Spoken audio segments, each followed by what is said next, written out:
This is the Aftermarket Radio Network. It's your weekly blitz with Chris, keeping you in the game.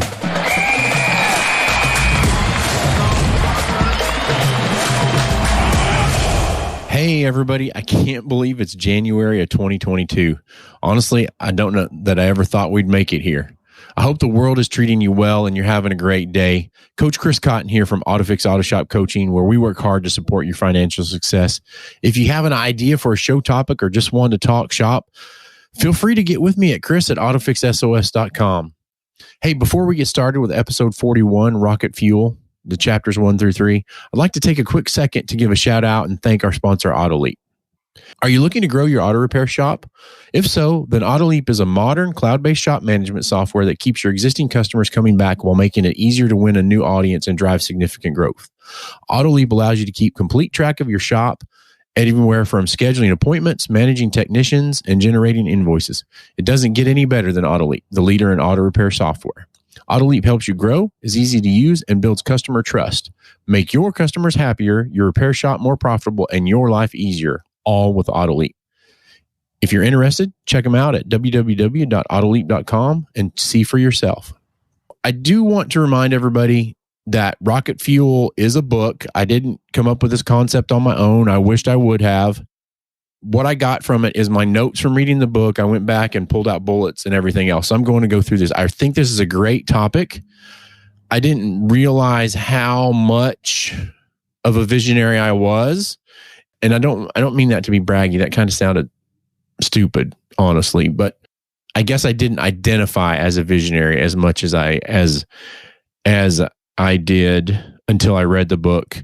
And I think if you're in those positions, you don't realize, again, this sounds stupid, how smart you are, how good you are, because you think you can do it. It's like being a mechanic, right? And fixing a car. You think everybody else can do it because you can do it, which is so not the truth. If people could do what you do, then they wouldn't come to us. And that's why we're in the do it for you business. So hopefully that made sense. So Rocket Fuel is a book about putting pieces together, identifying your strengths and weaknesses, and then using those to your benefit and your business's benefit, right? So this is a model for freeing up visionaries to do what they do best. And the book details the roles of the visionary and the integrator. I keep wanting to say instigator in my mind, but hopefully I'll be able to continue the rest of it without saying that too much. So again, the visionary and the integrator. Without an integrator, a visionary is less likely to succeed long-term and realize the company's ultimate goals. With no visionary, an integrator can't rise to their full potential either. So this is like a symbiotic relationship. So when you have people that have these skill sets, they have the power to reach new heights. And basically they have the rocket fuel to propel the company into the future. And that's where they get the name of the book from. So as I prepared for this episode and did my notes and everything, I'm constantly reminded of the iconic duo from my high school days, Rob Bass and DJ Easy Rock. All right. It takes two to make a thing go right. So hopefully, I date myself a little bit there, but hopefully there's a little chuckle for you. And hopefully most of you have heard that song. If you've seen the proposal, you do know that. Before we begin, I want to give examples of great visionary integrator combinations, right? So most likely you've heard of Walt and Roy Disney, Henry Ford and James Couzens, Ray Kroc and Fred Turner. Now you've probably heard the first person in that combination more than you've heard the second. And that's one of the good things about being a visionary and one of the not so great things about being an integrator. And we'll go into that just a little bit later. So chapter 1 talks about the visionary. The visionary's the one who has a powerful imagination. They see vision. They have unusual foresight. That person is a dreamer, a seer, a creator. Visionaries bring passion about their product, their service, their company, and their customers forward. So if you are a visionary, you're entrepreneurial, you're a creator, and most likely you founded your company. This person is an idea generator. Unfortunately, you have lots of ideas. This is me as a visionary myself. It's almost like having somebody else in your head all the time, just talking. And when you're thinking about one thing, 15 other ideas pop into your head. as a visionary, very distracting. So as an idea generator, you probably have 10 new ideas a week, maybe 10 a day. Many of them might not be good or not fit with the company's focus. Some might even be dangerous to the company. But in the end, some of those are golden nuggets, right? They're absolutely brilliant. So those few great ideas keep the business growing. And as the person that has and creates those ideas, you're priceless to the business. Okay. You're also the big picture person in the business. You're great with clients, you're great with the vendors, customers, and you're the big deal closer. You're really best with the high level stuff, big ideas and solving problems. But when it comes to the smaller, more detailed items, you might procrastinate, raising my hand, because they interest you less. Does that sound familiar? That checks the box for me, but knowing's half the battle, right? We kind of get bored easily. Seeing the future as a visionary, you're great with R&D for new products, maybe more the R than the D. You have a pulse on the market and the industry and the future needs of your clients. Your vision's so strong that you're convinced the company can get there, even though you don't know exactly how yet. Like, you're positive that you're going to get there. As a visionary, you're a hunter. And we are hunters because we're wired differently than most. And without us, the world wouldn't be what it is today, right?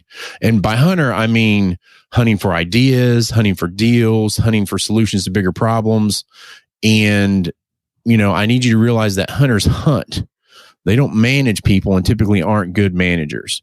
They explore rather than analyze. The most common roles of the visionary are as follows. You're the entrepreneurial spark plug. You're an inspirer. You're a passion provider. You're a developer of new big ideas and breakthroughs. You are the big problem solver. You're the one that engages and maintains external relationships.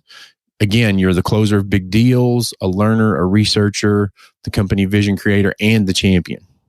Okay, so that's what a visionary is. So here's what your challenges are as a visionary. We kind of talked about this just a second ago. Staying focused. You get bored easily. Sometimes when you're bored and you're not on the hunt for the next idea, you tend to stir things up a little bit and create chaos. Typically, that happens when you step into the integrator role. Like when you move from the visionary into the integrator, that's when things tend to go to chaos. So what happens is you come up with a great idea, you step into the integrator role, that new idea goes great for 90 days, and then you get bored and move on to something else, and things come crashing down because there's nobody to follow out your long-time goal on your great idea. And again, we get bored with the day-to-day redundancy of running the business. Typically, when we get bored, we meddle. When we do what we fill our time by getting involved in others' business, right? Like we meddle in other people's things and their business and not what we're doing. Another problem is we have way too many ideas. We always need to be figuring things out. And as such, we love breaking the mold and pursuing shiny stuff that doesn't fit with the core focus of the business. We also tend to not have empathy for the negative impact this has on the resources, profitability, and people. Another weakness in this is whiplash. And it's not so much our whiplash, but the other people in the company's whiplash. Like we look at the shiny object on the left, everybody looks with me, and then I turn to the right to look at the next thing, and then everybody whips to the other side. That's what I mean by whiplash. And everybody changes direction to look at something else instead of having an integrator to focus everybody's attention, and then you be looking around. Everybody's looking around with you, and that leads to a lack of consistency, right? Another weak point is sweating the details. We come up with ideas, and then we leave it to others to carry out the minutia. As visionaries, we have crystal clear vision of what we want. Most times it's in like 4K, vivid color detail, 3D even. But unfortunately, we tend to under-communicate that vision to others, and it gets lost in the translation. And it leads to frustration on our end. And sometimes for me and Kimberly, I know what I want to say, but I can't communicate it. And because I can't communicate it, it frustrates me. I'm like, you should know what I'm talking about, because I know perfectly well what I'm talking about. But but that doesn't work, right? You have to be able to communicate that. And oftentimes it gets lost in the translation. Developing talent's not a strong suit for visionaries. Most of the time, it's because we've always leaned on our own abilities because we can do it better, faster, and nobody can do it as good as us.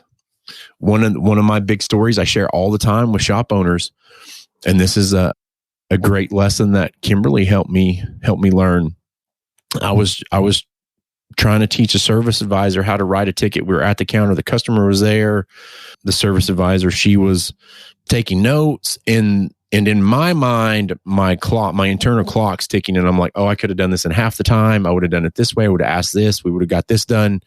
And so basically, I very rudely, what an ass, I just kind of like moved her aside and took over the keyboard and was like, watch me, and then did the whole thing.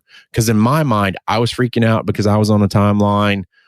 The customer I could see was getting a little frustrated, even though we said, hey, we're trying to train somebody new. Please be patient with us. That's a weakness in me. Developing talent's not a strong suit. And until I learned that lesson, I was terrible at it. And it took me, I'd been a manager of a repair shop for several years. And then I was the owner for probably 3 years before I learned that lesson. So I spent a lot of time screwing up and doing it wrong. So that's a good one to realize in yourself if you're a visionary. So a visionary's list of challenges are they're inconsistent. They lack clear direction. They undercommunicate. They have a reluctance to let go of things. They underdevelop leaders and managers. Your eyes are bigger than your stomach, so to speak. There's a resistance to follow standardized processes. We're easily bored. We don't have patience for details. We're all gas and no brake. And your drive is too hard for most people. Whew, I know because I are one. So I'm not afraid to identify with that. So I want you, if you need to rewind that and go back and listen to it, if you're identifying like, oh my gosh, I'm a visionary, that's great to know it. And then we have to know our weaknesses so we can overcome them, right? When I'm thinking of that, I'm also thinking of how many shop owners come to me with issues, and their issues kind of read like as follows, right? So here you are, you have a shop that's underperforming. There's a lack of control. There's a lack of profit. People don't understand you. Nobody's on your page. You've hit the ceiling. Growth has stopped and you can't figure it out. Nothing is working. And now on top of everything else, you're bored with the day to day. Wow, that sounds like a lot of people that come to me. Yeah, that's an aha moment today. I think we're going to be filled with these. There's going to be a lot of things that are come out of this. So now what? So now you have to embrace your visionary nature, right? You have to delegate the role of implementing your ideas in order to elevate yourself to your true talents. If you do that, that will free up your energy and creativity to grow your company, to protect your vision. So, you want to wow your customers, protect your culture, and stay 3 steps ahead of everyone. In order to do that, you need to be able to pass these things along. Delegate. I work on delegating with a lot of shop owners. So now you're on the precipice. If you're the visionary, you must have an integrator. You have to have somebody to balance you out, and you have to have somebody to carry that load with you, right? Share the burden. So this takes us to chapter 2 in the book. We've talked about the visionary. And so now what does an integrator look like? And if we didn't fit into the visionary role, what are the characteristics of the integrator? So kind of definition of an integrator is one who integrates. They harmoniously unite the major functions of a business. They are the conductor and keep the train running on time. They also create focus, accountability, and alignment of the business. So an integrator's role and skills are unique. They're the glue and the visionary's right hand. They beat the drum and make sure that everything gets accomplished. These people are most often referred to as the inside man or inside woman. So my question to you is, do you have an integrator in your organization? Or are you the integrator in your organization? Let's clarify the function and value of this position real quick. So the integrator runs the day-to-day. They're typically very good at leading. They're good at managing and holding people accountable. Visionaries are not good at that at all. The integrator loves running the day-to-day aspects of the business. They remove obstacles so that people can execute. Okay. And if we look further down that line, The integrator is the steady force. This person is obsessed with organizational clarity, and they're great at making sure people are communicating with each other. The integrator is also the voice of reason. They filter out all of the visionaries' ideas, which helps eliminating hurdles, stumbling blocks, and barriers. And so here's what the integrator role provides. If you're looking for somebody, here's what this role provides: clarity, communication, resolution, focus, accountability. They also provide well-managed projects, follow-through, execution, stability. They make sure policies and procedures are followed. And most importantly, they keep the visionary harnessed, right? This is the yin and the yang coming back in. If you're an integrator, you are personally accountable, you're decisive, you're a good planner, great organizer, you're a strong leader and manager, you're an effective conflict manager, you're an employee developer and coach, you are resilient, you are adaptable, persuasive, and you are a problem solver.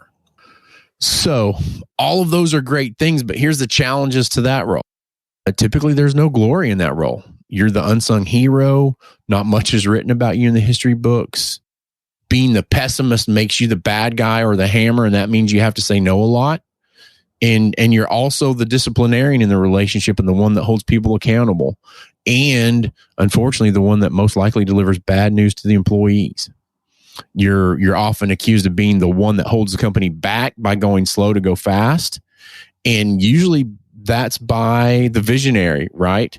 So there's a resentment on either side of that position of the other, typically, because that other person, for the visionary, the instigator holds values that they don't hold that they would like to have, and same the other way around. So there's also lack of appreciation. This is probably the toughest one, and the one that makes your job downright lonely. If you're in that position, it tends to be like a lonely position. And you resent the fact that, everybody loves when the tornado comes in and stirs things up. You feel that employees resent you for not being able to do that or being the opposite of that. Okay. So now we know what each one of those individual positions looks like. What's the relationship between the two look like? And this takes us into chapter 3. So yin, I want you to meet yang. These two roles are a complementary force, and they come together to form a system where the sum is greater than the parts. I would say one without the other is doomed, but that's not quite true. One can operate without the other, but they can't be as good as they can together, right? So together they create an interaction, and it evolves, and they transform each other via complement. So to paint a picture, I want you to think of a rope, two single pieces of rope or two single pieces of string. They're not as strong together, but if you take the two together and twist them together, it's a twisted pair, and the two become better, stronger, able to complete the task. So typically the VI relationship starts in one of 4 ways. They're either co-founders together, they're partners, one is an existing internal team member and becomes the integrator, or the integrator's hired from the outside. Okay.